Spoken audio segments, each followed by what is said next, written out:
글래머 좋아. 글래머 안 좋아? 좋아요. 글래머 좋아. 그때 글래머를 발랐으면 티가 안 났을 텐데. 농사하고 어릴 때 피부가 타요. 타면 안 되죠. 피부가 그러면 이거 바르면 되지 않겠습니까? 네. 맞습니다. 하하, 좋아요. 조건이 좋습니다. 그리고 품질은 제가 보증합니다. 많이 구입해 주시면 우리 스픽스가 힘을 갖는데도 도움이 된다는 말씀 드립니다.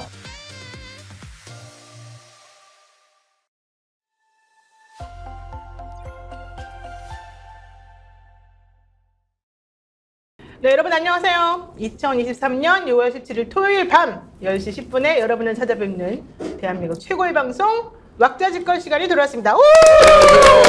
안녕하세요.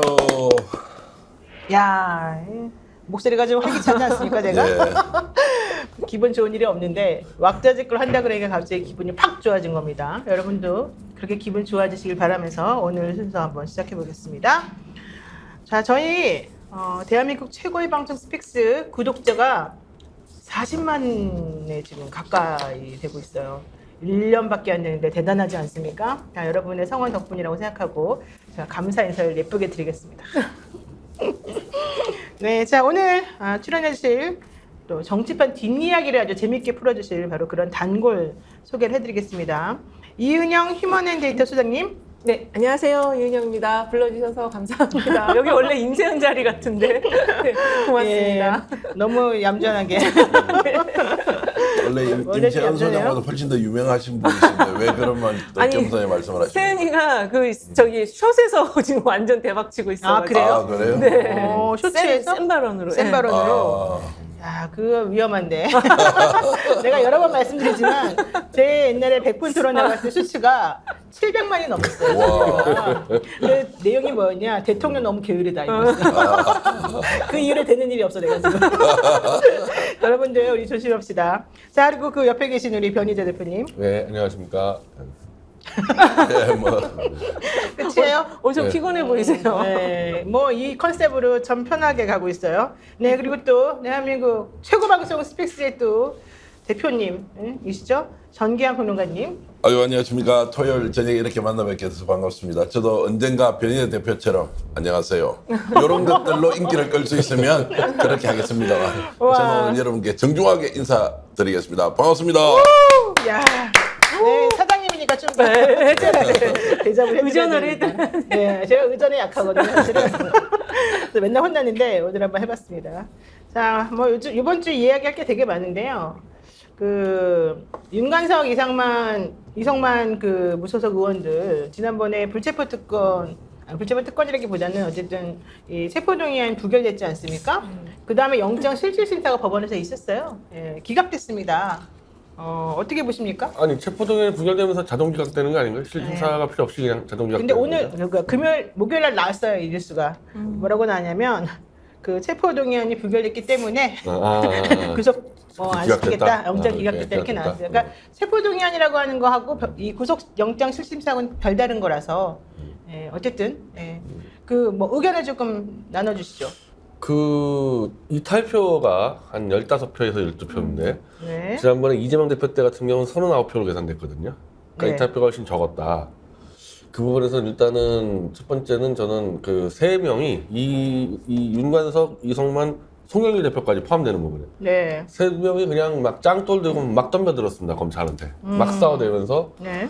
우리 한동훈을 선제 공격도 하고 막 송영길 대표는 중앙지검에 2번 출두하고 막 덤벼대는 것들이 싸움이 좀 되는구나. 지금까지 한동훈이가 치면 좀 약간 도망다니는 게 있었는데 붙어 보니까 좀 할만하네. 오히려. 네, 그래서 약간 이제 지지층이 좀 자신감 얻는 부분이 있었고 또 하나는 이게 만약에 밀려버리면은 그럼 돈 봉투 받은 사람이 지금 몇 명이 지금 엮여있는지 모르는 상태에서 만약에 이게 막 20명 얘기했잖아요, 한동훈이. 네. 이게 뭐 30명, 40명 되면 당 초토화되는 거 아닙니까? 그렇죠. 이런 부분들까지도 감안돼가지고 이번에 민주당 의원들이 좀 정신을 차려서 애초에 그냥 이거 완전히 저쪽에 그냥 윤석열하고 내통하는 15명 그 빼놓고는 다 직결해가지고 깔끔하게 네. 부결시켰다는 거에서 역시 선제 공격과 맞짱 뜨는 거밖에 없다. 검찰 독재 정권에서는 도망가면 죽는다.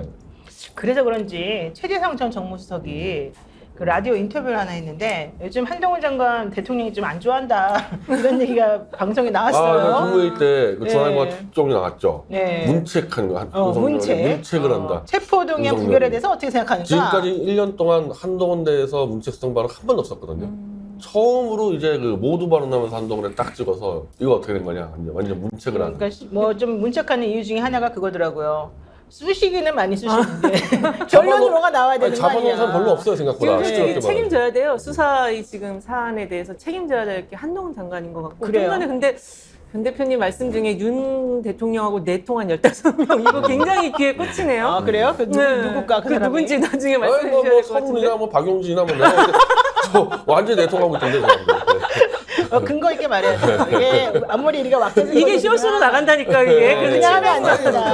됩니다. 네. 아니 그리고 저는 이번에 그 사실 이제 자유투표했잖아요. 그래서 혹시라도 이제 가결될 가능성도 있지 않을까라는 걱정들이 있었는데 그리고 또 그 부결 직전에 기사 하나가 오보가 떴어요. 가결됐다고. 아 그래요? 그래가지고 그게 마침 저 그때 같이 여러 명 있었는데 뭐 민주당이 이제 박살내자 막 난리가 났었거든요. 근데 부결이 됐는데 어쨌든 이게 의미하는 시그널이 뭐냐면 이재명 대표도 체포동의 한 번 더 넣으면은 잡아갈 수 있다라는 거를 이렇게 줬었던 것 같은데 어쨌든 민주당이 지금 말씀하신 것처럼 잘 싸워서 막아낸 것 같아요. 그래서 지금 그 전체적인 분위기는 민주당이 이제 하나하나 뭔가 싸워서 약간 효능감을 느끼고 있는 그런 단계로 지금 이렇게 분위기가 좀 바뀌고 있다. 그리고 그 기준점 자체는 지난번에 이제 부산에서 집회했는데 엄청난 인원이 모이면서 이제 자신감을 얻은 것 같아요. 아 부산 집회에서 부산 집회가 상당히 좀 분위기를 반전시키는데 굉장히 좀 결정타적인 역할을 했었던 것 같아요. 네. 거기다가 이제 그 중국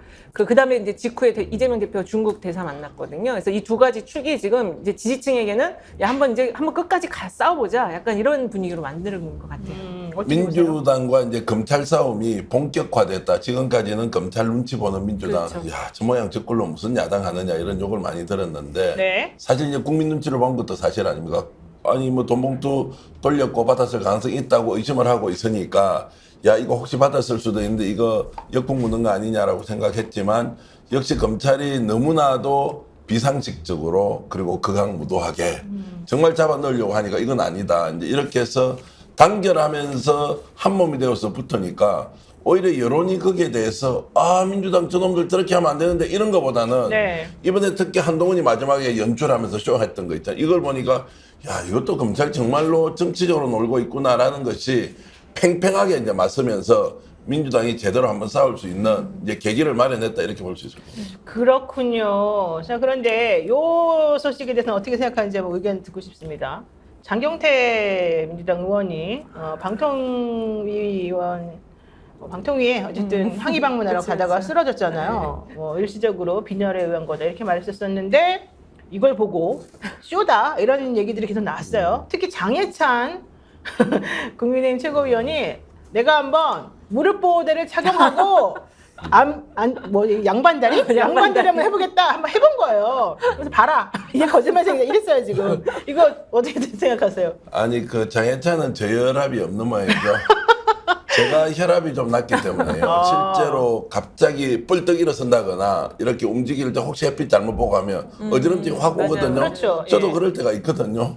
그 장경태가 저는 이 정도로 머리를 많이 쓰면서 쇼를 할 만한 인물이 안 되는데 뭐 굳이 해줄 필요도 없지 않습니까? 아니 체급도 아니고 뭐 스스로 최선을 다해서 하고 있는데 이걸 쇼다고 한 것은 지금 아마 장해찬 최고위원이 민주당이 하고 있는 정치를 근본적으로 그렇게 보고 있을 거예요. 아. 이게 어떤 식으로든 퍼포먼스가 되었다고 하면 저는 분명히 의도가 있다, 목적이 있다. 그래서 뭔가 정치적인 공격 포인트를 가지고 하는 것이다라고 하는 장해찬 최고위원의 예단과 편견을 없애는 것이 우선이다. 이렇게 아니 근데 그 말씀드릴게요. 젊은 정치인이 이렇게 픽픽 쓰러진다는 거는 치명타거든요, 이거 이미지. 오히려 건강이 안 좋아 보인다. 정치인들은 이게 건강함을 하는 거를 늘 과시해야 되는 사람인데 그 젊은 정치인이 그냥 쓰러졌다.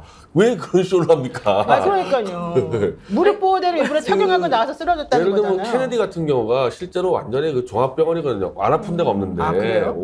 약으로 먹고 살았는데도 다 아직까지 미국인들은 케네디는 되게 젊고 건강한 줄 알고 있어요. 네, 맞아요. 그런 이미지 메이킹을 해야지 나 몸 약해요라는 쇼를 하는 사람이 어디 있습니까? 아니 그리고 자빠졌는데 여기 타워기 좀 다쳤잖아요. 너무 큰일 날 뻔했고. 아니 제가 그 친구하고 방송해 보니까 좀 몸이 약해요. 약해요, 좀 약해요. 좀 내가리가 뭐 없는. 많이 못 먹고 맞아요. 그렇긴 한데, 근데 제가 그거 보면서 느낀 게 뭐냐면 요새 그 과로사 부분 우리가 좀 다뤄줘야 돼요. 왜냐면 정치권도 이게 이슈가 너무 많다 보니까 의원들이 완전 과로사에 그 며칠 잠을 못 잤다고 하더라고요. 그래서 이 좀 이슈를 만드는 대통령님 정말 이 좀 보호를 하기 위해서 의원들 보호를 위해서라도 이슈 좀 줄여주셨으면 근데 좋겠어요. 참 나는 그 말에 좀 의문이네요.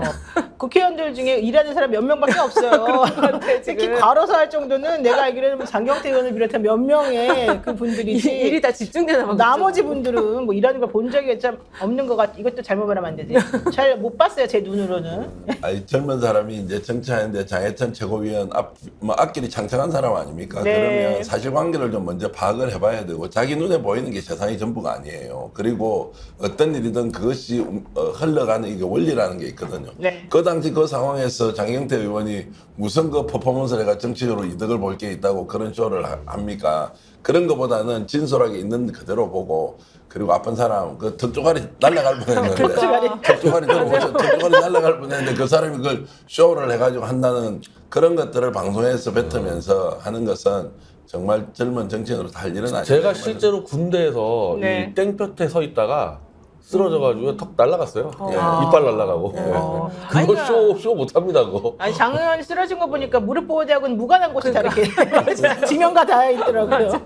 어쨌든 그래서 장경태 의원이 이 법적 조치를 취하겠다 이렇게 얘기해서 내가 이제 하고 싶었던 말은 법적까지 뭐. 왜냐면 너무 희화화시키면서 할 필요는 있어요, 예찬이는. 근데 좀 제가 봤을 때 그래서 나 잘했다 나서 그 얘기를 하려고 지금 이 얘기를 시작한 건데 아니, 그래도 법적 조치는 좀 심하다. 그래요? 너무 그렇게 심해요? 아니 장경태 의원도 이 방송 보고 있으면 뭐 본인이 한번 보자진이 보면요 그 정도까지 가지 말고 실제로 자기가 저혈압에서 넘어졌고 장해찬 이렇게 말하면 안 된다 앞으로 그렇게 하지 마라라고 저는 좀 경고하고 끝내는 게 맞다. 이거 법으로 다 가져가면 좋은 일 아닙니다. 어차피 검찰한테 가는 건데요. 근데 이렇게 됐어요. 장경태 의원에게 장해찬 최고위원이 이렇게 말했어요. 장경태야, 야는 내가 붙인 거야.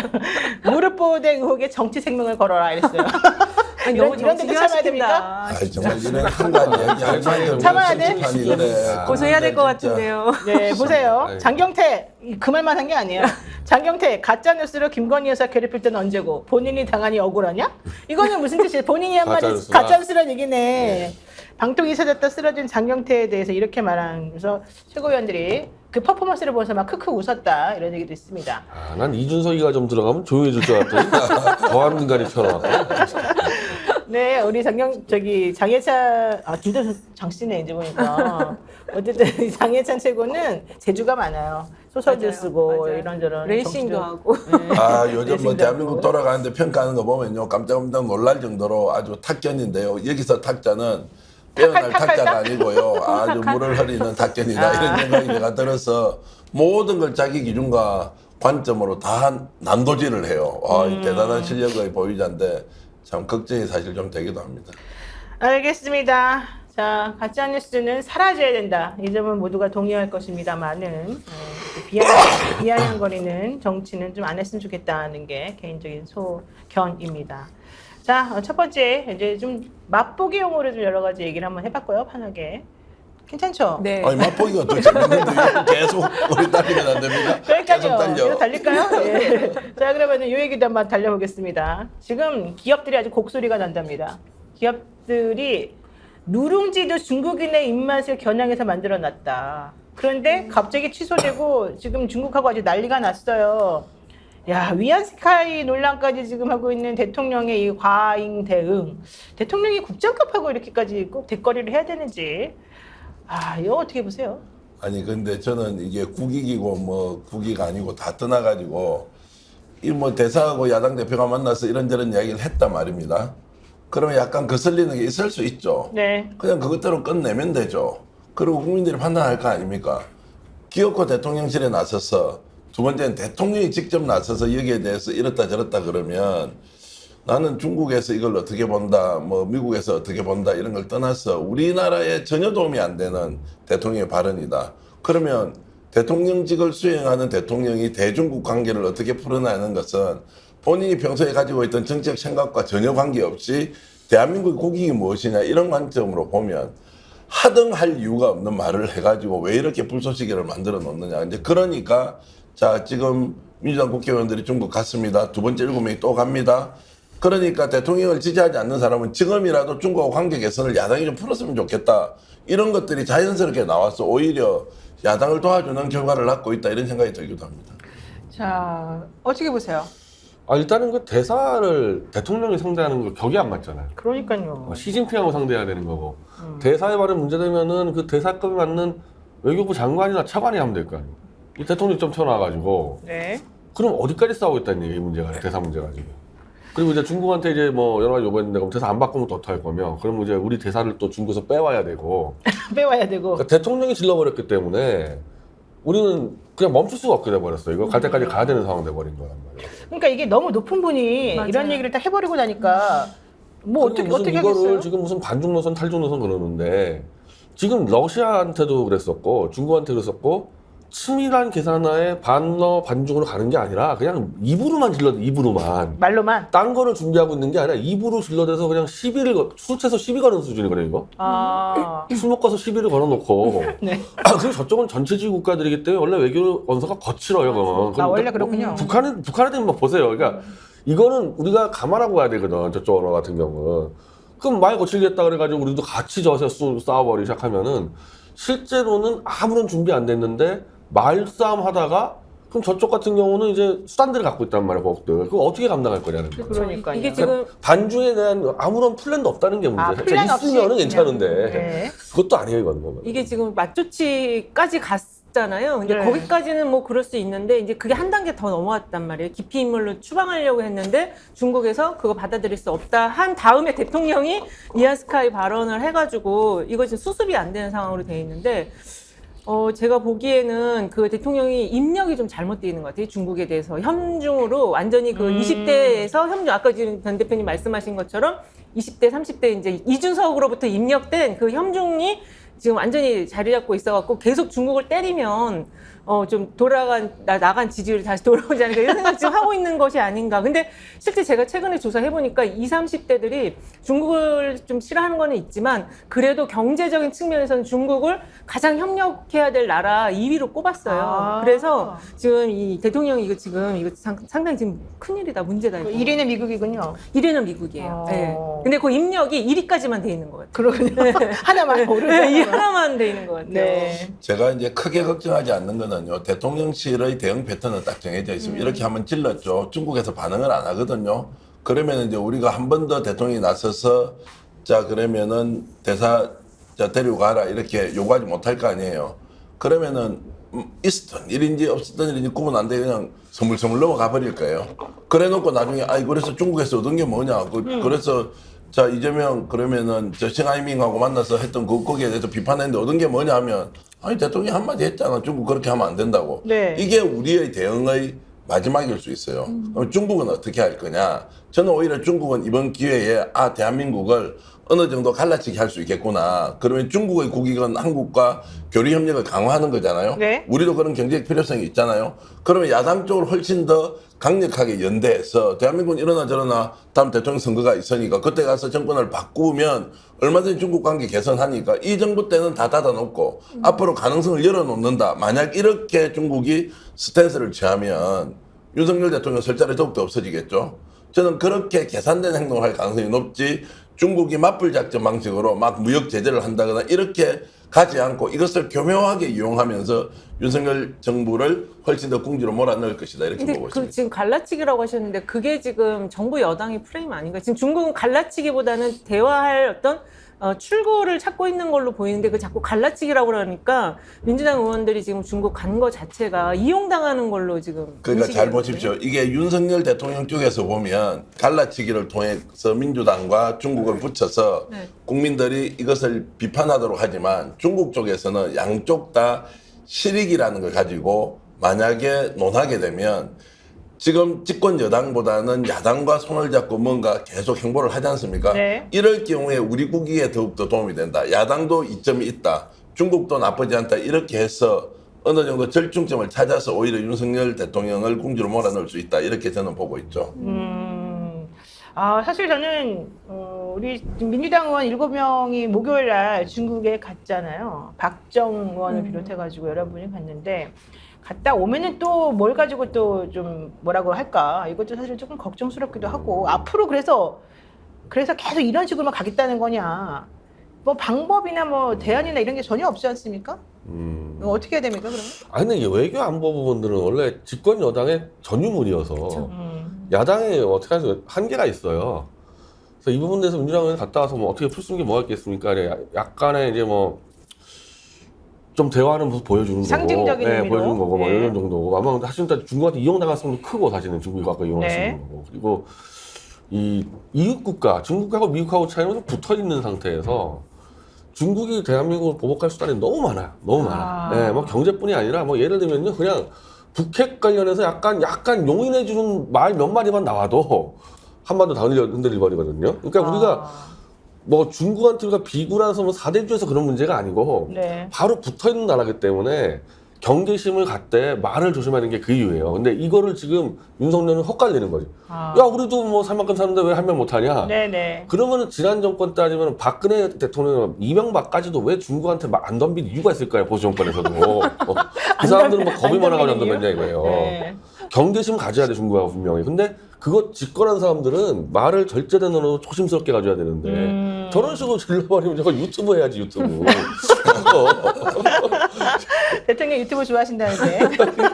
유튜브처럼 하는 거예요, 유튜브처럼. 야, 근데 이 상황에서 우리가 또 북한을 상대로 해가지고 447억 원 내놔라 손해배상 청구했잖아요. 이게 저 서울중앙지방법원에 청구했단 말이에요. 지난번에 그 남북 간의 연락사무소 이거를 다 폭파시킨 것에 대해서 우리가 이번에 하지 않으면 안 된다 뭐 이런 의미로. 그러니까 북한에서 보기에 되게 웃긴다고 생각할 것 같아요. 솔직히 말해가지고. 지금 너무 압수수색하고 이런 뭐 추징하고 이런 게 너무 너무 많아요. 좋아요. 진짜 미치겠어요. 그러니까 법적인 조치를 진짜 좋아하는데 그러다 보니까 경찰에서 또 조국 장관 그대가 조국인가? 그 다큐 영화 있잖아요. 그 영화에 대해서 순위 조작했다고 또 지금 조사하는 데잖아요. 여기 혹시 어려움 없으신가요? 아니, 여기 CG 있던데? 법이라는 게요. 네. 법이라는 것은 최소한의 필요에 의해서 쓰는 거잖아요. 법이 가장 먼저 나서서 어떤 문제를 찾아내고 해결하는 건 아니잖아요. 이제 정반대로 됐죠. 검찰 정권이다 보니까 법을 가지고 통제하고 제압하겠다, 잘못된 거 만들겠다. 그리고 지금 북한 그 문제도 연락사무소 폭파건도 이게 말이 되는 소리에 아니 실현 가능하냐고. 근데 이게 이제 정치적 퍼포먼스를 쓰지 않습니까? 자, 이런 것들이 약간 비정상적 사고를 하는 사람의 일방적인 특이한 행동이다 이렇게 보고 가는데 저는 오늘 사실 점심 때 원로 정치인 한 분을 만나서 과거에 이제 당 대표를 하셨던 분인데 진짜 걱정이 많이 된다는 거예요. 이 어떤 도발과 관련된 것들이 일어나도록 할 수도 있겠다. 만약 그렇게 했을 경우에 우리 국민들은 과연 이 정권을 좀 제어할 수 있겠느냐? 그러려면 지금 국민이 정신 똑바로 차려야 된다. 아이고 제가 의장님 뭐 설마 그런 일이야 있겠습니까? 라고 하니까 네. 그들이 봤을 때는 이 상황이 정말 심각하기 때문에 혹시라도 총선 국면에서 윤석열 대통령이 과반을 얻기 위해서 상상 못할 일을 만들 수도 있다는 우려가 전직 언론인 출신으로 충분히 생각이 든다 이런 말씀을 듣고는 저도 깜짝 놀랐는데요. 어쨌든 이런 방식으로 계속 스스로 법의 잣대로 뭔가를 만들어가는 것은 낌새가 굉장히 안 좋다. 근데 그 정치인이 누군지는 모르겠지만 네. 그 말이 맞는 게요. 윤석열 대통령이 연평해전 24주년 기념 15일이 원래 그랬거든요. 페이스북에다 글을 썼어요. 압도적인 힘을 가져야만 이 모든 걸 해결할 수 있다. 거기서 말하는 압도적인 힘이 바로 이제 전쟁까지 불사한다 이런 취지로 사실 들릴 수가 있잖아요. 예. 그게 이거예요. 오늘로 이건 15일 날 나온 글인데 오늘로 제1연평해전 승전 24주년을 맞는다. 한치의 망설임 없이 전투에 나섰던 우리 해군 장병들 그 뜨거웠던 호국 정신이 후배들에게도 이어져 있는데 북한의 무모한 도발에 대해서 한순간의 주저함도 없이 단호하게 대응할 것이다. 우리의 압도적인 힘만이 적에게 구걸하는 가짜 평화가 아닌 진짜 평화를 가져다 줄 것이다. 이렇게 말했단 말이에요. 이게 위험하지 않습니까? 의미가 없어진 게 다 말이에요, 말. 또 다 말이에요? 말인데 걱정 안 해도 돼요? 지난번에 그 핵무장 한다고 질렀다가 워싱턴 가가지고 바로 그냥 핵무기 포기 선언하고 왔잖아요. 네. 그냥 입만 나물나물 되지 실제로 판을 흔들 수 있는 준비나 실행 능력이 전혀 없어요. 말이 아니고 예. 뻥이네요. 뻥. 다 그냥 유튜브로 생각하면 돼요. 그냥. 너무 지금 폄훼하시는 거 아닙니까? 그래가지고 나는 걱정했는데. 유튜브에 빠져 사는 그 노인들 있어요. 보수 노인들. 그 표를 먹으려고 하는 거지. 실행할 준비나 능력 하나도 안 돼 있어요. 그래요. 변희재 대표는 현장에 늘 발을 붙이고 있으니까 너무 이렇게 리얼하게 잘 느끼는 거고 오히려 오늘 제가 만났던 분은 좀 지식인으로서 뭔가 좀 사회적 원로로서 우리 사회 걱정을 많이 하고 계신 분은 진짜 걱정을 한다는데 어쨌든 정반대 의견을 듣고 저도 변 대표 의견처럼 그렇게 됐으면 좋겠는데 그만큼 지금 윤석열 대통령이 그리고 자꾸 이제 우리가 검사라는 직업들을 사람들이 착각을 하는 거예요. 검사를 마치 무인들로 착각을 해요. 하도 말들을 험하게 그런 거 하니까. 있어요. 근데, 맞아. 근데 검사 뭐냐? 그냥 법조인, 공무원 법조인일 뿐이에요. 공무원 법조인하고. 말만 험하게 해서 그렇지. 아니 그리고 칼 있잖아요, 칼. 칼 없어요. 컴. 칼 없어. 칼 없어요. 칼을 쓰나 검사가. 그러니까 검사가 마치 이제 칼잡이란 말을 쓴단 말이야. 그러니까 그러다 보니까 야 이것들은 무인들이니까 막 탱크 몰고 그러나 본데 그냥 동사무소 공무원하고 똑같은 신분들이다. 너무 낮춰주시, 그래서 너무 폄훼하시는 거 아닙니까? 대학 때부터 지들 출세하려고 어디 골방 들어서 공부만 했던 애들이지 무인의 무자도 모르는 거고 실제로 정말 무시무시한 애들을 벌이는 이 스타일들은 예술가 출신들이 제일 무서워요. 예술가 히틀러나 스탈린이나 네로나 다 그 스타일이 무섭지. 이 공무원 검사 애들은 아무것도 말만 남으려고 그래요. 이거 확실한 거예요? 확실해. 기소 당해보시면 달라지지 않을까요? 저도 약간 이제 수정해야 되는데 조금 전에 우리 말씀 중에 그 저 동사무소 공무원이라고 해서 너무 낮춰보는 거 아니라 이렇게 발언을 하면 동사무소도 중요하고 경찰도 중요하고 공무원도 모든 공직자는 다 중요하기 때문에 개인적으로 이렇게 폄훼하거나 이럴 의도가 전혀 없었고 어찌됐든 검사 알고 보면 별거 아닌데 제가 마치 정말 무장력을 가지고 있는 것처럼 국민들 앞에 군림하지만 별것 아니다 이런 이제 말씀으로 이해하겠습니다. 감옥만 보내지 무슨 뭐 살해하지 않잖아요. 테러 하나. 살해하지 않는다고요? 아니 히틀러나 스탈린이나 김일성 막 테러 가면 뭐하러 봅니까? 묻어버리는데 아무것도 아닌데 그거에 비하면 겁을 아무것도 먹지 마. 아니네요. 그러니까 소영일 대표가 싸울 때 감옥만 갈 생각하면 이 정권하고 싸울 때 아무런 문제가 없다. 근데 나는 감옥 가도 괜찮다. 이 각오로 가야 감옥 가서 누가 때리냐 이거야. 안 때립니다. 안 때려요. 내가 많이 사건 해본 거에 그리고 가면은 교조 밥을 뭐 굶기냐. 밥 잘 주고. 그러니까 바꿀 염려도 없고 네. 맞을 염려도 안 때려, 없으니까 안 때려. 질러라. 교도관들 얼마나 상냥한데요. 친절하고. 예. 진짜 교도관들이 옛날하고 많이 달라요. 진짜 친절하고 인권을 너무 지나치게 옹호하는 그런 측면이 좀 있긴 합니다. 확실하게 교정 업무를 하시는 거죠. 교정 업무 확실하다. 근데 문제는 그분들이 별로 이렇게 응하지 않는다는 게 문제인데요. 자, 어쨌든 이 얘기 더 하면 위험하겠습니다. 네, 칼잡이 검사님에게 죄송한 마음을 가지고 있고 두 번째 이슈 가겠습니다. 요즘 천공 얘기가 한동안 뜸했었어요. 한동안 뜸했었지. 웬일일까 궁금했었지. 이랬는데 요즘 또다시 나타났어요. 지난 9일 날 윤석열 대통령이 강원대학교 백령아트센터에서 강원특별자치도 출범 기념식을 했었는데 거기에 참석했었단 말이에요. 근데 하필이면 그날 천공이 춘천에 나타났다고 해서 이상하다 막 이랬었지 않습니까? 그랬는데 얼마 전에 또다시 김 여사님이 다녀간 행사에 천공이 나타났는데 그거를 서천 군수가 딱 이렇게 이걸 뭐라 그럽니까? 옆에서 의전이라고 그러죠. 예. 이게 문제가 됐어요. 서천 군수는 뭐라고 했느냐? 나는 천공이 누군지도 몰랐다. 근데 주민들이 와서 천공이 왔다고 같이 티타임 한번 하자고 해서 그냥 한번 했을 뿐인데 이게 왜 문제가 되냐? 화를 내더라고요. 이거 말도 안 되는 얘기죠. 서천구수는 뭐 정치인 아닙니까? 예. 선거로 당선된 사람이니까 아니에요. 그러면은 천공을 모를 수가 있나? 그러니까 왜 집권여당의 모른다 그러지? 서천구수가. 그리고 바로 전날에 그 김건희 왔다 갔다 했는데 제 생각에는 김건희 왔다 가면서 우리 오빠 오니까 잘 모시라고. 우리 오빠? 네. 그 정도 언질이 있으니까 가서 천공을 모른다는 말이 안 되고 그러면 천공이랑 안 맞춰주고 싶었겠죠. 당연히 웬만하면. 언질이 있었을 테고 그래서 깍듯하게 천공을 모셨는데 지금 이런 말이 나와요. 이제 이동관이 들어오고 네. 이지호 씨가 이제 민주 연합 기념사업회 이제 하는데 그거 네. 거의 지금 확정이죠? 정무수석급 비슷하게 가서 정기개편한다는 얘기가 있는데 이지호 씨가 판정리하고 그러니까 야금야금 MB계가 이제 이 먹은 거예요 정권을. 근데 이제 MB계가 이제 이 총선을 치를 때 있어서 가장 빨리 처리해야 될 인물이 한동훈하고 천공이다.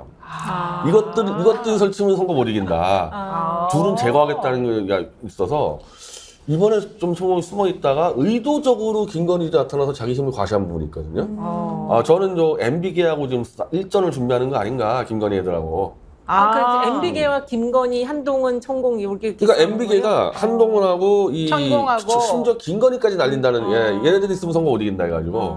그거를 대통령이 가만두겠어요? 그러니까 대통령이 그걸 빠지는 이제 거죠. 대통령 빠져? 아니 그 야금야금 MB계가 계속 이혼을 시키려고 이거 너무 나간 거 아니야? 이혼하기 힘들어요. 얼마나 힘든데. 아니 그 MB계 사람들이 이혼을 많이 했거든요. 무슨 소리까? 네, 이혼 많이 했어요. 야, 많이 나간다, 많이 나간다. 이거 100만 나가야 된다. 야, 이거. 오늘 방송 이거 다 짱이다. 네, 위험한데 근데. 그러니까 그 정도까지 MB계는 한동훈과 김건희를 정리해야지 총선 이긴다. 그래서 지금 한동훈하고 지금 윤석열 갈등 문제도 계속 이 윤석열한테 한동훈에 음해가 들어가는 거예요. MB계에서? 요놈 잘라야 된다. 그리고 이제 사실은 이게 윤석열 정권의 가장 큰 범죄 조약은 검찰 살인 사유가 사유화, 사유화인데 그걸 다 한동훈한테 뒤집어 씌워서 정리하겠다는 거예요. 아니 이거 씌워줘요 그게? 총선 전까지 그러니까 전부 다 한동훈이가 저질이 돼가지고 날려버리고. 아니 근데 여기 대표님 약간 신빙성 있는 게 원래 있어도 왜 있냐면 네. 이 천공이 이제 갔을 수 있잖아요 서천에. 근데 네. 그 전날 김건희 또 버벅댄다 해갖고 숏 영상이 떴는데 그게 이제 한산 모시 축제에서 이게 저기 맞아요. 읽는 네. 대독이었는데 막 엄청 또 더듬었거든요. 그러면서 이게 싹 연결이 된 거예요. 김건희 간 거랑 천공이 여기 서천 간 거랑 같은 한산 모시 때문에 갔다. 그렇죠. 그래서 그 뒤에 후속 기사들이 막 나오면서 연결이 된 거예요. 그러니까 왜 이렇게 버벅댔다 이 표현 나왔었잖아요. 네. 왜 그랬을까요? 근데 그게 먼저 버벅된 게 단독으로 먼저 나와서 그냥 이거는 이분이 계속 이거 읽으라고 주는데 안 읽고 그냥 현장에 가는구나 이 정도였는데 그때 한산 옷을 굉장히 차려입고 그때 뭐 가가지고 기사에 한산모시 입고 예쁜 퍼프 거 소매 어쩌고 네. 하면서 그래서 이제 그게 한산이 딱 연결이 됐었어요. 이미 김건희가 앞단에서 그다음에 뒤에 천공이 한산 딱 연결이 된 거죠. 맞는 것 같아요. 누가 그걸 작업을 친 거죠. 그러니까 어쨌든 총선 전까지 그 내부 권력 투쟁이 좀 있을 겁니다. 아니 내부 권력 투쟁이 있을 거라는 건 뭐 누구나 얘기는 할 수 있는데 이렇게 구체적으로 그러니까 이혼까지 시킬 거다 이 얘기는 나는 정권이 처음 3파 이제 3두 정치예요. 검찰 세력, 무당 세력, MB 세력입니다. 근데 지금 이제 MB계가 이동관, 이재호 투톱이 들어가면서 지금 장악하는 과정이거든요. 옛날에 3당이라 그랬을 때는 무당 세력 여당, 야당, 무당파. 그다음에 김건희여서 그 다음에 윤핵관이라 그랬거든. 이제 윤핵관이 사라지고 MB계열에 들어온 거예요. 윤핵관이 누구냐면은 윤핵관이 MB계의 다 밑에들이에요. 장재원 뭐 이런 다 거. MB계 쫄따구들이거든요. 그러네요. 윤핵관이. 저는 영남 지역에 이번에 총선 출마한다. 서울 강남 3구에 총선 출마 예정자다. 그러면 누구한테 줄 서면 공천받을 가능성이 제일 높습니다. 네, 제가 누구한테 그냥 가야 문제는 1번 이재호, 2번 윤석열, 3번 김건희. 1번이 아니 그 MB계. 2번이 윤석열 대통령, 3번이 김건희 여사. 보니까 1번 쪽이 좀 가능성이 1번 높아 쪽 보이네. 굉장히 높겠죠. 네, 그래서 갑자기. 이미 줄을 많이 서 있어요. 여기 줄 못 선 사람들은 윤석열 대통령 찾아가면 윤석열 대통령 어디 공천을 줄까? 안 될 것 같아요. 그럼 세 번째는 어디 가야 됩니까? 김건희 여사. 김건희 여사 만나려면 누가 있어야 돼요? 바깥에. 천공한테 가야죠. 천공한테 가야 될 거예요. 그러니까 이 사람이 이렇게 갑자기 등장한 것은 절대로 계산되지 않은 우연일치다 이렇게 보면 오산이다. 이 사람이 지금까지 살아왔던 천공이라는 자가 행동해왔던 패턴을 보면 필요할 때 존재감을 계속 과시해요. 그렇죠. 이번에 놀라운 것은 김기웅이라는 이 서천 군수하고 경찰 간부를 대동시켜서 경찰 간부, 앉았다는 맞아요. 것이 네. 어떤 이게 그림이 되고 그리고 대중이 이것을 이해할까? 자, 검찰 지금 경찰에 조사받고 있는데 다 무마시켰죠? 용산 대통령실 이전 관련된 거. 네. 그리고 최근에 천공이 없어서 좀 조용하다고 했잖아요. 대통령 지지율도 좀 높아졌다고 했죠. 그리고 김건희 여사가 좀 안 보이니까 좀 낫다 이런 국민들 의견 많았지 않습니까? 네. 석 드러났습니다. 왜냐하면 목적이 있죠. 총선 있고 영향력 있고 김건희 여사와 여전히 힘이 세다. 이렇게 하면 천공을 직접 만납니까? 천공 옆에 있는 뭐 경혜 씨나 순애 씨나 그 다음에 뭐 미애 씨하고 많이 있거든요. 그 주변 인물들 네. 힘이 생길 거 아니에요. 네. 천공이 그 계산을 하고 만나고 공무원들도 그 옆자리에 배석시켰을 가능성이 매우 높고 이것들이 결국 확장이 되면 앞으로 총선 때 내한 줄 서면 길이 있을 수 있다는 것을 저는 간접적으로 보이는 그럼 좋아요. 행동. 여기서 질문. 네. 누가 이깁니까? 결론적으로. 지금은 MB가 이겨요. 지금 MB가 이겨요? 완전 가지고 놀지 않습니까? 아니 진짜 그런 건가요? 아니 이재호가- MB가 이길 거라는 얘기는 맞아요. 왜냐하면 MB계. MB계가 왜냐하면 대통령이나 이런 쪽 검사들이나 다 정치 경험이 없기 때문에 사실 현실적으로 MB계가 생각해보면 주도권을 못 잡았으면 이동관이 임명될 수가 없어요. 아 그렇죠. 근데 이번에 임명이 못 되면은 어떻게 되나요? 임명됐어요. 임명됐으니까 어쨌든 뭐 이제 그 청문회에서 이제 낙마하느냐 마느냐 남아있는 그래도 밀어붙여 가겠죠. 청문회 뭐 낙마라는 청문회 의미가 의미 있나 없어요. 소용이 없지. 근데 실제로 대통령실 주변에 있는 인물을 한번 봅시다. 지금 한동훈 장관 저 원맨쇼 하지만 웃기잖아요. 저게 정치적으로 먹힌다. 그것도 넌센스였어. 총선에 먹힐 수가 없어요. 혼자 막 북치고 장구치고 하잖아요. 네. 아마 민주당이나 민주당 출마자는 속으로 좋아할 거예요. 야 한동훈 좀 계속 그렇게 해라. 이런 거 있죠. 우리 아까 얘기했지만 정말 미래가 촉망되는 우리 장해찬 평론가 이런 분 있잖아요. 이분도 저렇게 계속 하잖아요. 갑자기 청년 정치인이 신선감이 없고 무슨 애 늙은이가 갑자기 나와서 기성정치 막 비판하고 있어. 이게 도움이 되겠어요? 자 그러면 몇몇 사례를 보더라도 지금 윤석열 대통령 주변에 있는 사람들은 다 원맨쇼맨들이요. 장제원, 또 김재원, 누구누구 다 이런 사람이 어떻게 총선을 치릅니까? 엉망진창되죠. 이걸 가만히 보고 있는 MB계가 놀도록 놔주고요. 그 사람은 그냥 공천 한 개씩 주면 되잖아요. 나머지는 후루룩 짭짭 자기들이 다 할 수 있다. 이런 계산이 섰기 때문에 지금 1, 2, 3번 중에서 줄 서야 될 때는 네. 이재호다. 제가 이렇게 말씀드립니다. 그러면 대통령이 그 권한을 위임을 해줬다고 봐야 되겠네. 성성 승리를 담보로? 정확하게 얘기하면 위임이 아니라 뺏긴 대통령이 거 아닐까요? 위임을 해주고 말고가 아니고 대통령은 그렇게 밀고 나갈 힘이 없는 없어요. 거예요. 힘이 없어요. 네. 대통령실의 핵심들이 다 MB계가 다 작을 해놔가지고 지금. 자 비서실장 김대기도 MB계죠. 그렇죠. 유임됐잖아요. 정무수석 이진복이 MB계죠. 저 홍보수석 김은혜는 원래 이동관 그렇죠. 부하 이동관 맞아요, 부하 맞아요. 출신이죠. 김태효 저 MB계죠. 그렇죠. 그리고 상황실장 한호섭이 이제 MB계 아, 핵심이에요. 그럼 걔네들끼리 따로 회의하겠네. 그러면 뭐 없네. 나머지 사람이 없네. 윤석열이 이제 MB계를 잘 누군지도 모를 거예요 사람은. 그렇지. 막 뽑다 보니까 MB계가 다 들어왔어요. 이게 두더지 작전이라 해가지고 쫙 바닥으로 쳐들어와서 끝나버렸거든요. 자기들끼리 끌어주고 밀어주는군요. 그러면서 이제 이재호와 이동관이 뒤에 있다가 지금 전면에 나선 거죠. 지금 장재원 의원이 안 나서고 네, 있잖아요. 네. 부산에 한번 가보세요. 장재원한테 줄 서면 공천 받을 수 있는데 어떻게 해서 장재원한테 밑보이지 않고 손을 잘 잡을까 이렇게 궁리하면서 다니는 사람 생각보다 많고요. 대구 경북이 좀 비어 있지 않습니까? 홍준표 막 주도하다가 요즘 막 대통령 갈라서 있죠. TK는 여전히 이제 무주공산처럼 돼 있고 또 최경환 MB계도 나올 수도 있고 박근혜계도 나올 수 있고 여러 가지 상황이 있지만 부산 경남은 이미 장재원을 중심으로 줄을 쫙 세우고 있어요. 혹시 그 국민의힘 쪽에 생각하시면 장재원을 한번 아니 근데 대표님 말씀 들어보니까 요새 TK에서 우병우가 뜬다고 네. 그 얘기가 다 일맥하는 얘기네요. 예, 그런 이야기도 있고요. 그 영주에서 이미 이제 사무실 내가지고 열심히 지금 활동한다 이런 얘기도 거기는 있습니다. 뭐 우병우 수석은 뭐 거의 다 됐다고 지금 생각하는 분위기더라고요. 자, 어쨌든 참 세상이 웃긴다. 참 돌고 돈다. 이런 생각 안 할 수가 없습니다. 자, 여러분 광고 시간이 들어왔습니다. 찍찍. 아이고 뭐니나. 어떻게 이거 뭔가 시원해 보이시죠? 이게 뭡니까? 미스트 같이 생겼잖아요. 네. 너무 시원하고 너무 좋아요. 이게 뭐냐? 일반 미스트가 아니라 햇빛에 노출되거나 땀만 나면 피부가 예민해지는 분들을 위해서 저희가 특별히 만든 그런 썸머 스프레이입니다. 글루타셀 썸머 스프레이. 골프 여러분들 많이 하시잖아요. 뭐 테니스, 수영, 운동 하시기 전에 보통 우리가 선크림 바르시라고 말씀드리잖아요. 선크림 바르고 나면은 한동안은 좀 안심이 되고 뭔가 피부가 좀 보호되는 느낌이 나는데 시간이 좀 점점 지나고 나면 또 끈적끈적해지고 뭔가 조금 불쾌해질 수가 있단 말이에요. 이럴 때 이걸 발라주세요. 지금 자 변희재 대표 얼굴 좀 한번 좀 보여주겠습니다. 좀 잡아주십시오, 변희재 얼굴. 이 얼굴은 선크림을 바른 얼굴입니까, 아닙니까? 선크림 바르고 있어요. 예, 바르고 해서 며칠 전보다 훨씬 나아졌네요. 네. 예, 좀 이렇게 500원짜리 동전 크기를 많이 발리라 그랬더니 하셨는데? 많이 많이 탔어요. 좋아졌어요. 모델 없으면 저랬어 진짜. 아, 그런가요? 진짜 피부가 훨씬 여기 좋아 보이는데, 자, 이 얼굴에 이 상황에서 이거 한번 더 싹 발라줘 보세요. 뿌려줘 보세요. 너무 좋아요. 여름철 피부 진정 효과가 있고요. 피부 건조로 인한 가려움 완화에 필수적입니다. 요즘에 여성분들 밤에 가려워서 잠 못 잔다 이런 분들 많이 있으시거든요. 그런 분들한테 이거 뿌려주면 직방입니다. 그리고 땀이나 더위 같은 걸로 인해서 피부가 자극을 많이 받기 때문에 그냥 편하게 아무 부담 없이 뿌릴 수 있는 이런 쿨 제품이 필요한 거예요. 그래서 글루타셀 썸머 스프레이는 특히 샤워 후에 이걸 뿌려주고 나면 피부를 진정시켜주는 효과가 있고 마음을 되게 안정시켜주고 좀 편안하게 만들어주는 그런 효과가 있답니다.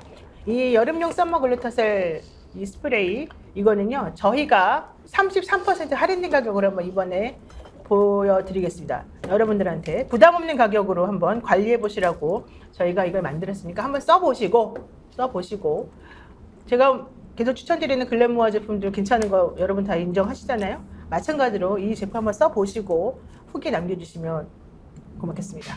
네, 자 자세한 이벤트 정보는요 유튜브 아래 더보기를 참고하시면 될 것 같습니다. 그리고 두 번째, 제가 계속해서 지난번부터 말씀드렸던 더 착한 보험입니다. 착한 보험이라고 하는 이 회사는 특정한 상품을 판매하는 회사가 아닙니다. 여러분들의 경제 수준과 여러분들의 상황을 다 고려해서 종합적으로 고려해서 여러분들이 어떠한 보험을 유지할지, 어떤 보험을 들어야 될지, 어떤 보험을 빼야 될지 이런 것들을 알려드리는 그런 컨설팅 업체입니다. 여러분들을 위해서 저희 스픽스에서 보험 점검 전문 업체 더 착한 보험을 소개해드립니다. 이름처럼 정말 착하게 점검을 해서 설계를 해드리는 그런 회사이니까 한번 믿고 문의를 한번 해보시기 바랍니다. 무조건적으로 어렵다, 이래서 보험 해약해야 되겠다 이렇게 생각이 딱 들면 그냥 자동으로 한번 전화 한번 해보십시오. 모든 보험에 대한 상담이 가능하고요. 1644-1236, 1644-1236으로 전화를 해보시면 친절하게 상담이 가능합니다. 일과시간 이후에도요, 010-7612-3303, 7612-3303으로 연결해 주시면 저희들이 여러분들 안 주무실 때 편한 시간에 상담해드리겠습니다. 필요하면 전국 어디든지 무료로 방문 상담도 가능하다고 하니까 이번 기회에 내 보험, 가족 보험 한 번씩 점검해 보시고요. 제가 변호사로서 드리는 말씀입니다. 보험, 이것만 당연한 것이고 보험 아무데나 들지 마시고 아무 보험이나 그냥 그대로 놔두지 마시고 여러분들이 정말로 꼭 필요한 보험들만 남기는 거 되게 중요해요. 왜냐하면 나중에 소송 한번 해보세요. 얼마나 황당한 일이 많이 벌어지는지 그런 것들을 위해서라도 특히 더 착한 보험을 여러분들한테 꼭 말씀드리고 싶습니다. 네, 자 그 다음에 마지막 이거는 정말 제가 아끼고 아꼈다가 지금 설명드리는 건데요. 저희 여기 앞에 쿠키가 놓여있죠? 진짜 맛있습니다. 하나씩 드셔보실까요? 네. 네. 너무 맛있는데 너무 멀네. 약까지. 네, 드셔보세요. 자, 저희 광화문 살롱 뭐 아주 그냥 이 동네 명소가 됐는데 광화문 살롱에서 쿠키 세트를 판매를 시작했습니다. 네이버에 스픽스 광화문 살롱 쿠키라고 하는 걸 한번 쳐보세요. 저희 광화문 살롱을 쳐도 사실은 되는데 광화문 살롱 쿠키 치시면은요. 이 지금 화면에 보이는 것 같은 이런 세트 판매에 대한 얘기가 나옵니다. 오늘부터 주문이 가능하고요. 드셔보시니까 어때요? 실제로 진한 맛이 없고요. 원래 텁텁하지도 않고. 예, 굉장히 고소하고 하여튼 깊은 맛이 있다 이런 느낌이 확 오고요. 네. 일단 씹는 순간 건강하구나 이런 느낌이 왜냐하면 무첨가 무방부제 유기농 밀가루로 만든 쿠키니까 네. 수제 쿠키인데 자신 있게 권해드릴 수 있겠는데요. 어떻습니까? 드셔보시니까. 이게 원래 쿠키 저 잘 안 먹는 게 쇼트닝이 좀 많이 들어가고 네. 기름기가 많아요. 그렇죠. 근데 이거 원래 전혀 쿠키가 안- 그렇죠. 근데 전혀 안 그렇고 그냥 진짜 순수한 맛. 예. 그러네요. 그리고 달지도 않고 달지 않아요. 부담이 안 달아요. 없고 그렇죠? 어때요? 저는 진짜 쿠키 아예 안 먹어요. 이거 거의 한 몇 년 만에 처음 먹는 겁니다. 근데 맛있어요. 정말 맛있어요. 네. 저 한번 사주세요. 변희재 대표가 저 정도 홍보하는 건 대단한 홍보입니다. 그러니까요. 전혀 안 먹는데 먹어보니까 맛있습니다. 이런 것이 아주 홍보 효과가 그다음에 아닌데 어쨌든 변 대표도 맛있다고 하는 네. 이 스픽스 광화문 살롱 쿠키 여러분 그 네이버에 이렇게 쳐보시면 나오니까 네. 가격도 좀 싸죠? 원래 네. 36,000원 받던 건데 3만 원으로. 3만 원으로 해서 이렇게 여러분들께 공급한다고 하니까 필요하신 분 주문하고요. 일주일에 한 50개 정도 만들 수 있대요. 많이 만들지 많이 못 못하고 만드는군요. 수제로 이걸 일일이 손으로 다 만드니까 오. 이렇게 하고 있는데 한 번 더 화면 한번 보여주시면 그 아담한 사이즈의 이렇게 케이스에 담아가지고요. 집에 놔놓고 드시면 아주 유용한 간식거리가 될 겁니다. 자, 이런 선물은요, 정말 부담 없이 어르신들, 부모님, 네. 형제자매, 또 사랑하는 그 사람에게 주기가 너무 좋은 상품이고요. 이걸 먹게 되면은 뭐 아주 비싸지도 않고, 그렇다고 또 너무 저렴하지도 않고, 예. 건강에 또 도움이 되는 것 같고, 제가 보기엔 정말 딱인 상품인 것 같아요. 특히 이 맛은 제가 좀 설명하기가 곤란해요. 이 맛이 뭐 단 것도 아니고, 그렇다고 해서 안 단 것도 아니고, 되게 그 미묘하게 딱 정확한 그 맛의 지점을 네. 딱 포착을 잘했어요. 도대체 여기 요리사가 누구예요? 이거 제품 만드시는 우리 명장님이요? 어느 분이시고? 전문 셰프가 이제 6명이 있죠. 아. 제빵소에 매일 네. 아침 광화문 셀럽 제빵소가 있습니다. 예, 제빵소에서 이제 빵을 만들고 있습니다. 그렇군요. 쿠키도 만들죠. 네. 자, 광화문 셀럽 빵도 진짜 맛있습니다. 모든 분들이 그거 먹어보면서 야, 이거 진짜 건강을 생각해서 만든 거구나 라고 말씀하실 정도인데 빵도 드시고 쿠키도 한번 드시고 후기도 남겨주시기 바라겠습니다. 네이버에 스픽스 광화문 살롱 쿠키 한번 치시고 들어와서 후기 남겨주십시오. 고맙습니다. 자, 광고는 여기까지 하고요. 뭐 이동관 MB 우리 좀 전에 이제 MB 결이 장악했다 얘기했는데 뭐 끝까지 한번 그 얘기를 한번 해보죠. 이동관 씨하고는 친하다면서요, 우리 변 대표? 아주 친해요, 아주. 그래. 아주 대충 친해? 아는 사이가 아니라 어떻게 친해요? 아주 친하고 제가 MB 정권 때 이 미디어칠 참가했거든요. 그러니까 당연히 미디어워치? 홍보하러 제가 얼마나 자주 들어갔겠어요, 청와대 홍보하러. 그랬을 때 뭐 이동관 씨도 그랬었고 그냥 지금 한호상화 실장도 미디어치 보수 매체 딱 우리하고 맞는다. 그래서 많이 그쪽에서 홍보도 해주고 팔아주고 그래가지고 어떻게 보면 이동관 씨가 미디어치 참가 공신이지 뭐. 근데 어때요, 성격이? 그러니까 저는 이제 그 뒤로도 이제 MB 정권도 이제 뭐 넘어가고 그래도 계속 연애 이어갔어요. 네. 연애 이어가고 사실은 제가 처음 만난 거는 제가 동아일보 경험논설위원 했었거든요. 30대 초반 때. 그때 처음 만났는데 너무 사람이 나이스하고 뭐 술값 잘 계산하고 택시비 잘 주고 그냥 좋은 형. 나 그렇게 알고 있었는데 그래서 이 사람이 좀 사회적으로 나쁜 짓을 해도 사람은 좋게 알고 있었는데 또 다른 쪽 사람들은 이동관은 자기 필요한 사람만 탁 사기하고 필요 없는 인간들은 거의 인간이야 취급하는 정말 나쁜 놈이라고 말도 나오더라고. 그래서 저는 이제 제 앞에서 그런 걸 본 적이 한 번도 없었죠. 근데 이동관 특보는 되게 특이한 게 2015년도에 내가 낙태하려고 의사까지 소개받았다. 이런 맞아요. 것도 본인이 기고도 했어요. 맞아요. 그래서 제일교포 의사한테 본인이 낙태래요? 아니 부인이. 딸을 둘 낳고 애가 생겼는데 얘가 또 딸이라고. 세 번째 아기가 딸이라고 부인이 그래가지고. 어느 날 집에 들어갔더니 울고 임신 있어. 5개월 된 부인이 울고 있었다는 거예요. 그래서 왜 우느냐 물어봤더니 이번에도 또 딸이래요. 뭐가 안 보여요. 뭐 이랬다는 거예요. 그러니까 너무 걱정이 되어서 본인이 친하게 지내던 제일교포 의사에게 상담을 했더니 이제 뭐 여기저기 이렇게 알려줬다는 거예요. 그러면서 그 의사 선생님은 야 나는 딸이 5이야 걱정하지 마 나오면 나한테 보내 막 이런 얘기까지 했는데 본인은 어쨌든 그런 생각을 하고 알아봤다는 게 부끄럽다. 이제 이런 얘기를 했었습니다. 그런데 알고 봤더니 그 딸이 아니라 이제 이번에 아들이었어. 문제가 되는 그 아들이라는 얘기했어요. 한풍 아들. 그건 뭐야? 뭐야? 딸이 나오는 게 더 나을 뻔했다. 무슨 아니, 이거죠. 요즘 아들 딸 구분할 수 있지 않나? 사전에? 좀 하죠. 하죠. 근데 초기에는 잘 안 소개 안 됐나? 그게 2015년대 글을 기고한 거니까 그 전에 한참 전에 이제 한참 세 전에. 번째 세 그 번째. 얘기를 뵀을 때 얘기를 한 거고요. 예, 그때 당시에는 태아 감별이 안 되는 시기였었어요. 근데 이동관 씨가 가장 프라이드가 있는 게 그때 이명박 정권 그 천안함 때인가 뭐 연평 때인가 전부 다 이제 벙커 들어갔는데 네. 싹 다 군면제자들이에요. 이명박부터 국정원장 원세훈, 뭐 정정길 비서실장, 뭐 다 총리 뭐 다 면제인데 이동관만 병장 출신이에요. 훌륭하네. 그거에 그냥 엄청난 프라이드가 있습니다. 근데 문제는 그게 아니라 이분이 그런 분이 이제 자 방통위원장 후보로 지금 거론이 되고 있는데 이분이 방송에 나와서 나는 방송도 아니죠 신의 한수 이런 데 나오셔가지고 난 지상파 안 본다 이랬던 분이란 말이에요. 이런 분은 어떻게 방통위원장으로 해서 괜찮습니까? 아니 그래서 뭐 본인이 방송위원장 될 줄 모르고 그런 말 했다고 칩시다. 그럼 옛날에. 이번에 애 학폭 문제도 나왔어요. 여러 가지 네. 이제 사안들이 국민들이 충분히 문제 제기할 만한 게 나오잖아요. 그럼 언론인 출신들이 갖고 있는 장점이 뭡니까? 솔직 담백하게 인정하고 지금 방통위원장의 업무와 과거에 내가 살아왔던 우리 가정사에서 일어났던 일을 좀 구분해서 네. 소상하게 설명하고 이해를 구하고 앞으로 방통위원장으로서는 이렇게 해서 언론의 중립성을 보장하겠다. 독립성을 내가 지키겠다. 이렇게 가야 되는데 그냥 막 섞어가지고 딱 갈래치기 하는 소리로 던져서 나 잘못한 거 없는데 너희들 알아서 판단해. 국힘 다 내 편 들어. 민주당 원래 저기야. 쟤들은 원래 저런 사람이야. 이렇게 딱 가는 걸 보고는 와, 이 사람이 그래도 원직업이 기자라고 하면 네. 사실관계에 대한 분별심은 있을 텐데 이것도 버리고 그냥 정치판 중심에 들어가서 아예 정쟁화를 지도하고 싸움판에서 자기가 살아만 남겠다 이런 참 생각과 행동을 하는 것 같아서 매우 근데 안타깝습니다. 이동관 저기 이제 그 지상파 안 본다는 거는요. 이제 보수는 다 안 봐요 지상파를. 네, 원래 안 봅니다 지상파. KBS, MBC 안 봐요. 근데 그건 어떤 이 맥락이냐면요. 이제는 그 MB 때는 그 자기들 친구들은 막 꽂았잖아요. 김인규 씨랑 꽂아보고 KBS에 YTN에 구보동 찍어보고 근데 안 먹혔어요. 하나도 성공한 게 없어요. 아 그래서 2015년도에 이제 박근혜 때도 뭐 누구 많이 안 쳐봤는데 다 안 된다. 공영방송. 그래서 2015년도에 보수 인사 거의 전체가 참여하는 언론 보고서를 만들었습니다. 네. 저도 참여했어요. 그래서 아하. 거기에 이제 어떻게 되느냐. KBS, MBC 없애버리자. 이거는 도저히 정사가 보수적 기준으로 정사가 불가능. 그런 얘기를 했었어요? 없애버려. 그 보고서가 있어. 그래서 보고서를 다 돌렸어. MB니 박근혜 쪽 다 돌리고 우리 다 교환했습니다. 내가 그걸 찾아보려고 했는데 못 찾겠더라고.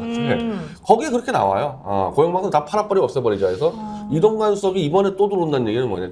옛날처럼 친구를 뽑겠다가 아니라 YTN 쪽에서 팔아버리고 KBS 수신료 없애가지고 끝장내고 MBC 쪽에서 팔아버리고 이렇게 없애버리겠다는 거야. 아니, 그러니까 그게 되게 걱정되고 위험스러운 게 사실 이동관 특보는 이 언론계에서 걱정하는 우려나 본인에도 얘기되는 것에 대해서는 다 무대응이에요. 아들 학폭 문제만 계속해서 지금 반응을 하고 있단 말이에요. 그런데 이번에 그 대정부 질문에서 고민정 의원하고 한덕수 총리하고 이제 설전을 벌였던 바로 그 문건 있지 않습니까? 그 문건이 현실적으로는 홍보수석실에서 당시에 만들었다는 거잖아요. 근데 이동관 특보가 그 당시에 지시해가지고 만든 거라는 그런 얘기가 있단 아니 말이죠. 그런 얘기나 그렇게 했겠죠 당연히. 예. 당연히 지금 저런 것도 마찬가지인데 예. 한번 장악을 해보려고 그랬단 말이에요 그때는. 아. 이런 것들이 이런 것들은 다 의미 없다. 이제는 없애자. 그러니까 경험을 해봤으니까. 해봤으니까. 그러니까 실제로 없애버리는 게 더 쉬워. 장악보다. 아니, 그래요? 그래서 훨씬 쉬워. 지금 네. 그 시행령 개정에서 분리징수 지금 추진하잖아요. 근데 지금 통과됐잖아요. 3명에서 2대1로. 끝난 거예요. 그래서 그거 끝난 거예요. 그거예요. 지금 완전 없애려고. 그럼 KBS는 이제 그 재정적으로 이 수익이 이제 1조 그렇죠. 1천억인데 5천억이 날아가 버립니다.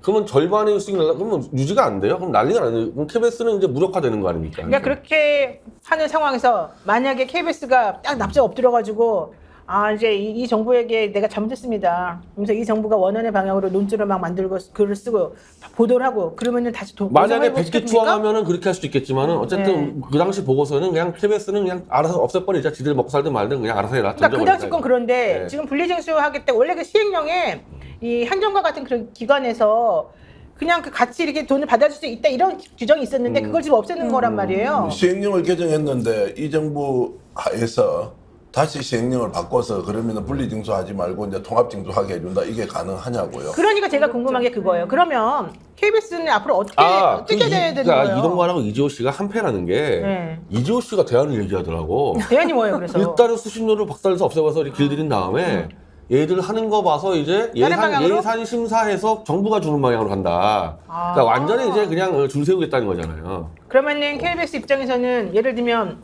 사실 뭐 대안을 얘기하지 못했을 때는 어차피 이렇게도 안 되고 저렇게도 안 되니까 끝까지 싸우겠다 이런 생각 해볼 수도 있지만 지금 말한 것처럼 뭐 이재호 씨가 얘기하는 그런 대안이 만약에 엎드려 있다면 들면 이제 세금으로 주겠다고 나오기 때문에 있다면 그걸 또 노리고 우리 납작 엎드리겠습니다 이럴 수가 있다는 거예요? KBS의 그 직원들의 스타일을 볼 때는 그러고 나온 사람들이죠.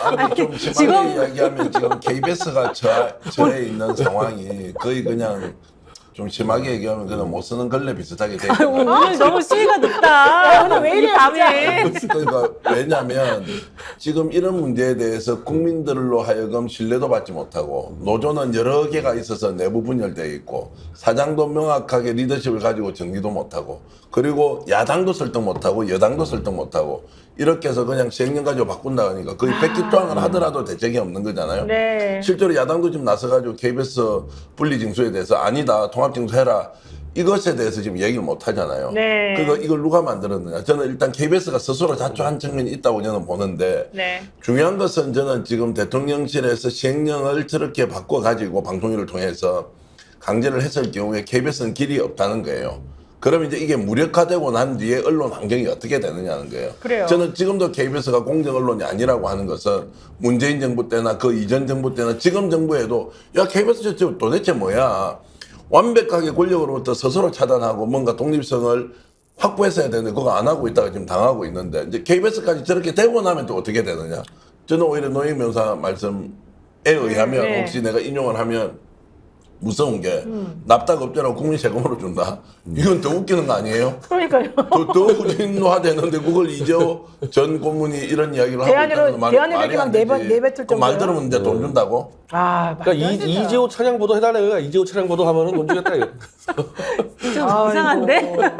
근데 제가 이제 보수 쪽에서 활동을 오래 하셨으니까 정말 좀 근본적인 질문을 하나 드리면 진짜 이 언론 환경이 다 좌파가 장악하고 이게 말도 안 되는 거죠. 그러지 않아요. 지금 계속 아니 무슨 그 말도 이야기 안 나는 하잖아요. 완전 기울어진 운동장이었는데. 공영방송은 분명한 거는 최소한 보수가 정권 잡았을 때는 일정 정도 보수에 맞춰야 되는데 이거 안 맞춰준다. 제1노조가 어쨌든 노조가 여러 개 있는데 가장 센 노조가 민주적 노조이기 때문에 이건 안 된다. 그래서 포기했어요. 아니 그게 아니고 포기했어. 보수 패널이 없는 게 문제인 거 아니에요? 보수 패널이 왜 보수 패널이 없어요? 없어. 아니 그렇진 않아요. 예를 정권을 들면 옹호하는 대표적으로 사람 제 그 MC 문제, 패널을 하는데 MC 문제에서 예를 들면 뭐 노무현 정권 때나 문재인 정권 때 뭐 김용민도 MC하고 뭐 이동영도 MC하고 하는데 보수 정권 때 보수 MC가 들어간 적이 한 번도 없어요. 아, 한 번도 그래요? 못 들어갔어. 예. 없어서 노조반 아니 예를 들면은 지금 윤석열 정권 들어왔잖아요. 나는 그러면 이거는 일정 정도는 윤석열 정권을 지지했던 신혜식이라든지 이봉규라든지 문제는 넣기죠. 그렇지 않나요? 아니 근데 그런 식으로 하기 시작하면은 안 돼. 이 정도는 들어가야 되는데 못 들어간다. 그래서 보수는 없애버리겠다고 그냥 합의를 해버린 거야. 아. 공영방송 이거 안 되는구나. 자, 야. 그러면 우리나라 MBC, KBS는 공영방송으로 치고 SBS는 실제로 정권에 따라서 완전 왔다 갔다 하잖아요.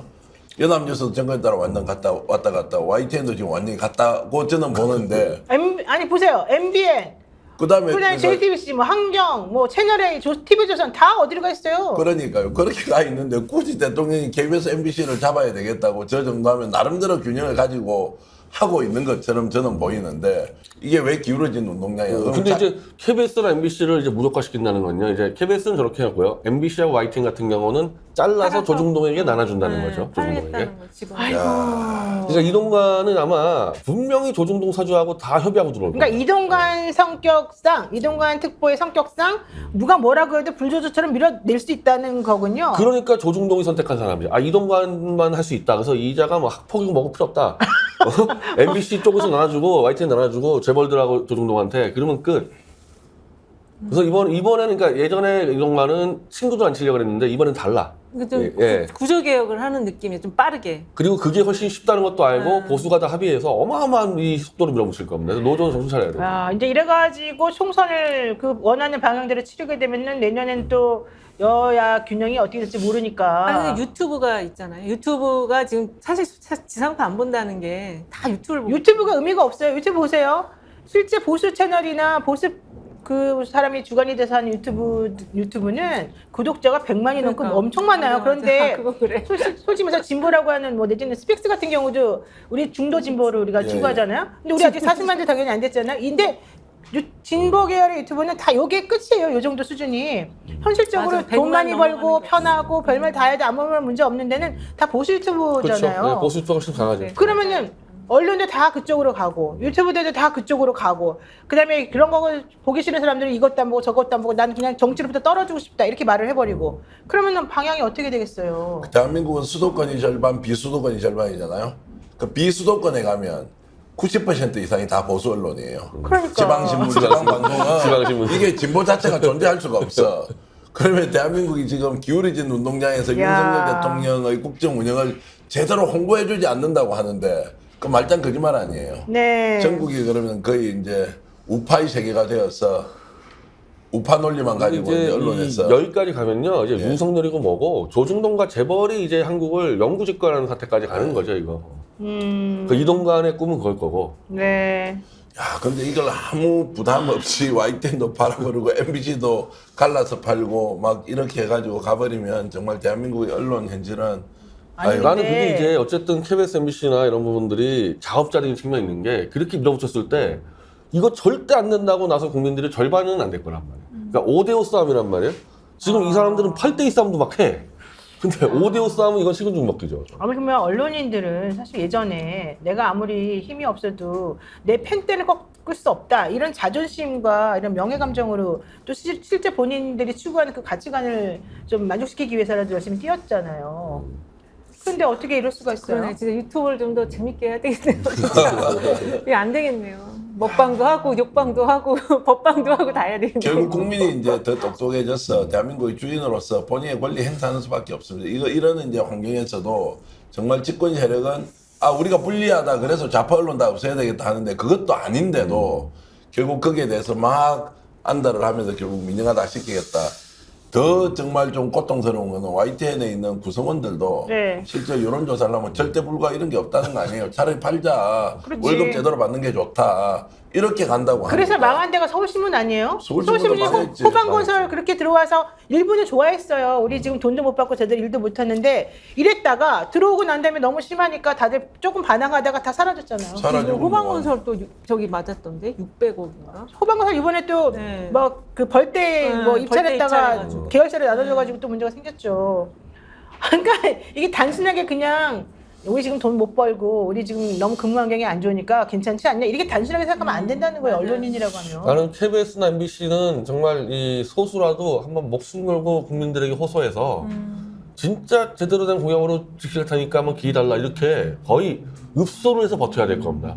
지금 웬만하면요, 야 KBS 없어져? 한 내가 딱 국민 70, 80%는 뭐 어차피 뭐 보지도 않는 것이 가지고 없어지나 마나. 그런 얘기를 한다고요. 아니, 그러면 안 된다고요. 아니 국민들은 기생한단 말이야. 국민들은 맞아요, 꼭 있어야 맞아요. 된다고 생각해서 몇 명 있겠냐는 거예요. 자, 우리는 이렇게 또 여기 앉아가지고 이 토요일 밤에 나라를 걱정하고 있는데. 그래서 저는 제가 한 번째 하면요, 네. 더 목숨 걸고 윤석열 거를 그냥 막 덤벼들어야 돼 KBS, MBC는. 근데 그래서 그렇게 하기 국민의 힘들어. 한 70% 윤석열 싫어하잖아요. 그 사람들에게 지지받아야 되기 때문에 그냥 덤벼들어야 돼 지금. 저는 그 말씀을 좀 보태고 싶은 게 이번에 민주당이 국회에서 한동훈하고 싸워가지고 이렇든 네. 저렇든 존재감을 드러냈잖아요. 네. 그래서 정확하게 이해 당사자가 이 문제를 끌어내놓고 나의 논리와 주장으로 국민들한테 동의를 받느냐 아니냐 이 싸움을 한번 붙어보면 저는 KBS나 MBC가 내부에서 정권 편향성이 있었다 없었다 이런 과거는 이미 일어난 일이잖아요. 네. 지금이라도 구성원들이 국민에게 KBS 공영방송을 지켜야 됩니다. 국민 여러분 우리 살려주십시오 라고 하면서 내부 토론을 해서 정치적으로 완전히 독립된 하나의 언론 미디어로서 정말 KBS 국민의 방송으로 간다면 저는 싸워볼 만하다. 그러면 거기에 우리가 박수를 치지. 뭐 국민의힘 편이기 때문에 안 되고 민주당 편이기도 이런 거 좀 논리를 뛰어넘는 좀 이런 지금 전략 전술을 만들어낼 필요가 있다. 언론 자유가 퇴화됐다라는 게 50% 넘었기 때문에 거기에 좀 호소를 할 필요는 있는 예. 것 같아요. 그래요. 국민들에게 보여줄 건 뭐냐? 민주당이고 뭐고 다 떨어져서 네. 윤석열 퇴진에 앞장서라는 거야 KBS, MBC가. 네, 맞아요. 근데 그렇게 말하면은 그냥 그것도 문제라고 말할 수 있어요. 오히려 그렇게 하는 것도 중요하지만은 왜 그게 문제인지를 좀 자각을 해야 저는 되거든요. 만약에 이게 어정쩡하면 무조건 집니다 이 싸움. 어정쩡했다는 그냥 죽는 아, 거예요. 그건 맞아요. 네, 자 시간이 너무 많이 흘렀어요. 어정쩡 얘기를 해야 되는데 여러분도 오늘 밤에도 잠 못 주무시겠네. 하여튼간 우리가 나라 걱정하고 있는데 나라 정치하시는 분들도 우리 걱정하고 나라 걱정 좀 해줬으면 좋겠다는 게 오늘 또 우리의 결론인 것 같습니다. 네, 여기까지 뭐 정리. 예, 끝까지 희망을 잃지 않고 국민들 여러분들이 심판한 할 수 있는 날이 다가오고 있습니다. 그날까지 열심히 화이팅. 네, 화이팅! 네. 여러분 고맙습니다. 안녕히 계십시오.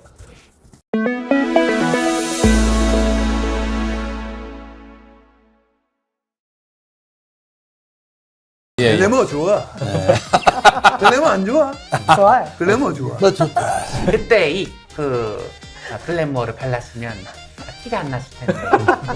너무 샤하고 그럴 때 피부가 타요. 타면 아, 되죠. 비슷하다. 그러면 이거 바르면 되지 않겠습니까? 네. 맞습니다. 아, 좋아요. 조건이 좋습니다. 그리고 품질은 제가 보증합니다. 많이 구입해 주시면 우리 스픽스가 힘을 갖는데도 도움이 된다는 말씀 드립니다.